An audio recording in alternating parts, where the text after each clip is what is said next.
Hello, everybody. Hopefully, you can hear me over there all the way in Turkey. I'm calling from Canada. Joe has asked me to talk a little bit today about natural resources. My name's Alex, and when I was in school, I studied natural resources and I focused on rocks and minerals and how we as humans use the raw materials produced from mining to make our everyday lives better. So today, I just want to be brief with you guys and talk a little bit about the concept of natural resources. I want you guys to learn a little bit about the natural resources from the Toronto area where Joe and I grew up and live, and then maybe discover a little bit about how these resources are used to create raw materials and finished goods that we use every day.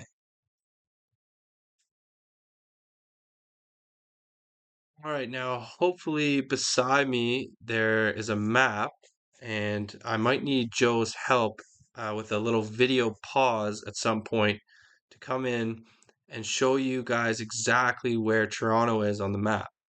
Now, if he points it out, you'll see that Toronto's surrounded by a lot of water and a lot of land above it. And those things really make our home an amazing place to live because we're surrounded by natural resources. So let's get into this a little bit. I know you all probably know the answer to this question, but what are natural resources? Well, natural resources are materials that we find in nature and people make use of in their everyday lives, like rocks and minerals and the ore from those rocks, uh, trees for the wood, uh, water for all sorts of things. Um, those are all good examples of natural resources. Now, natural resources tend to fall into two categories. You probably know what those two categories are, but again, we'll just go over them quickly. Renewable natural resources are those that replenish naturally and can be drawn upon multiple times by humans so that there's this sustainable relationship that's created and we can continue to go back and use those resources. Non-renewable resources are resources like coal for heating that get consumed and used up, and you can no longer go back to the same place and get that resource. So it's kind of difficult to think of some certain examples that are kind of renewable, but in the same breath are not necessarily renewable. So what I mean by that is when you go to the forest and you cut down a tree, it'll take probably 40 or 50 years for another tree to replace that existing one. So in that respect, is a tree a renewable resource? We consider it to be a renewable resource because in our lifetime, we can go back and use it again. Now, what about a rock per se to extract some iron from to make cutlery for eating with? Well, because in our lifetime we can't go back and use that same ore, we consider that a non-renewable resource. So we'll use it up and it'll take millions and millions and millions of years for that cutlery to find its way back into the earth, turn into rock form, and for someone to draw out of it again. That is considered a non-renewable resource. So as I said before, Joe and I are really lucky in Canada to be in a place like Toronto because there's so many resources around us. So again, if you look at Toronto, you can see all of those lakes, you can see all the area above us, which close to us is mostly farmland where we grow fruits and vegetables. And north of that is the Canadian Shield. Now I'll get Joe to pause the video again and show you the Canadian Shield. because that is the area in Canada where we draw most of our minerals from that are used in many, many different things. Uh, the primary one in the early 1900s was gold. Gold is a valuable resource because it has chemical properties like its malleability, so you can flatten it, you can make fancy shapes with it. Um, it's reflective, it's shiny, it looks nice. So, therefore, it's highly sought after and worth a lot of money. And the discovery of lots of gold up in the Canadian Shield actually gave way to the building of Toronto in order to trade all the mined materials on exchanges and through different platforms like a big market so that people could live their lives. So, what's the takeaway from that? It's essentially that more resources that you have close by, the more wealthy an area can become because it stimulates the buying and selling of lots of different things. All right, so let's take a look now at our little map showing the Toronto area and kind of the surrounding um, natural resources that Joe and I have the best access to where we're from, and kind of the raw materials that influence our surroundings as we grew up. So Toronto itself, as a city, doesn't really have many mines nearby. There are a few places kind of north of us that have lots of copper and nickel. Those are metals that are used in a lot of electronics manufacturing because we got lucky and a huge meteorite smashed into the earth at some point and created a bunch of molten activity and gave us a lot of rare metals in the area that otherwise would not be there. And that happened millions and millions of years ago. So, didn't have to worry about it. But now we're lucky because we get to use the rocks and extract the ore that were a result of that big collision. So, anyway, that's an aside. Around Toronto, there aren't really many of those cool geologic phenomena that resulted in lots of interesting minerals and rocks. We kind of have a more boring palette, if you will, of rocks and minerals, and we mine a lot of sand and gravel to make glass and to make roads with. And underneath of Toronto is a big area of limestone that we were able to mine and create most of our building infrastructure with. So if you notice in photos of Toronto, lots of the buildings are gray because limestone is gray. So it's smashed up into a powder, mixed with a bunch of other ingredients, and then set into a block form to make building blocks for big skyscrapers. And because the raw material is gray, then the end product is also gray. And most of our city of Toronto has kind of that gray concrete look to it because of the natural resources that went into making it. So I'm going to pull up a little diagram as well, if I can, and just show that process. And I just want you guys to think a little bit about um, kind of the relationship there between the raw material and the end product, and think of in your town or city or wherever you grew up, what sorts of colors are the building materials, and are those colors similar to the rocks that you see in the landscape in the area? And if they are, then it's pretty likely that a lot of those building materials use the rocks in the area as natural resources.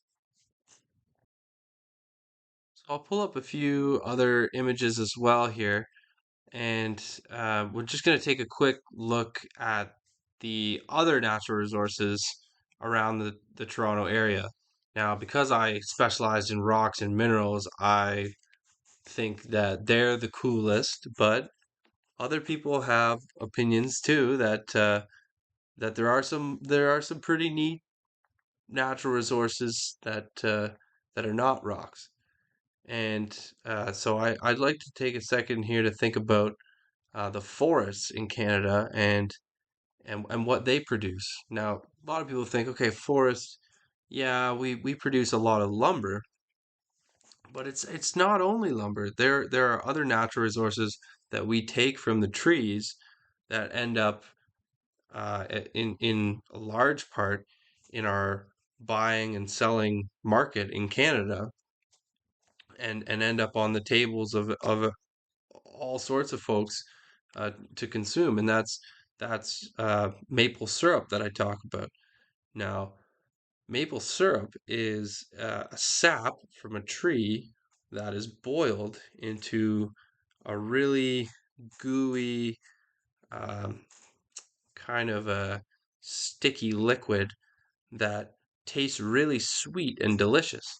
And if you don't know anything about maple syrup, then you should get Joe to bring you some the next time he comes back from a trip to Canada because it's really delicious and it's one of the natural resources that most Canadians use almost every day. What about what about water? Water is another huge natural resource that we have in Canada. And a natural resource, again, it doesn't have to be the actual water. There are lots of things that we draw from the water as well. One of the biggest things that we consume in Toronto is freshwater fish from the surrounding lakes because we have such great access to all these fish that come from all these lakes. Now, the other major thing that the area around Toronto gives us is a lot of crops because the farmland is really great. The soil in the area has tons of nutrients, and so we grow crops like apples, corn. We grow lots of soybeans. Um, yeah, just a lot of diversity in the Toronto area, and we're lucky for that because we get to have a good amount of natural resources. Now, in order for those things to be renewable, then we have to be careful about how much we take. So let's use the fish from the water as an example. If all of the Canadians went fishing at the same time and took all the fish out of the water, then there would be no more fish to reproduce and make more fish. All the fish would be gone. So we have to be careful about how much we take when we're looking at these natural resources and these renewable resources and non-renewable resources. We have to keep the renewable uses renewable by limiting our use. And the same thing's true with the wood from the forest. If we used all the wood from the forest at the same time, then there isn't any forest anymore. No more trees can grow. But if we take a few here and a few there, then the others that we take in the future will balance out the regrowth of the ones we took out prior. Okay, so now let's try to connect some of what we've talked about and go from natural resources to products, and then maybe take a look at some of the natural resources that you're more familiar with in Turkey, and try and think of products that are produced using those natural resources. So in Toronto, we use trees to make wood and furniture or paper. We use limestone to make cement, buildings, bridges, sidewalks, and we use our farmland to produce things like grain, which we use for bread and pasta and breakfast cereal, cakes, all sorts of things like that. Now, those sorts of things are obvious, we could say. Um, Less obvious might be some of the other large natural resources in the Toronto area. One being water that we already talked about, giving way to fish and being useful for drinking. But another huge use for water in the Toronto area is to produce energy through cranking the turbines in a power plant. So if you use water as a force to push things, then you can create energy to power the city, essentially. So in Toronto, we're lucky enough to have a lot of water create a lot of the energy that we use in the city. Now, the other big one that might be a little bit less obvious is kind of just all the metal from the surrounding area north of Toronto that we pointed out at the start. And that goes into quite a large um, electronics manufacturing sort of formula that on the other end can spit out things like cell phones and computers. So, having said all that, is there anything in your area close to you that you can say was produced somewhat locally? Is there anything in this classroom that you can see that may have come from raw materials produced close to the town or city that you're from? Maybe talk with Joe and he can hold up some objects and start to get you guys to think a little bit about what sorts of raw materials may have gone into those objects and whether or not those raw materials are local to the area that you're from or if they had to be shipped from another area like Canada.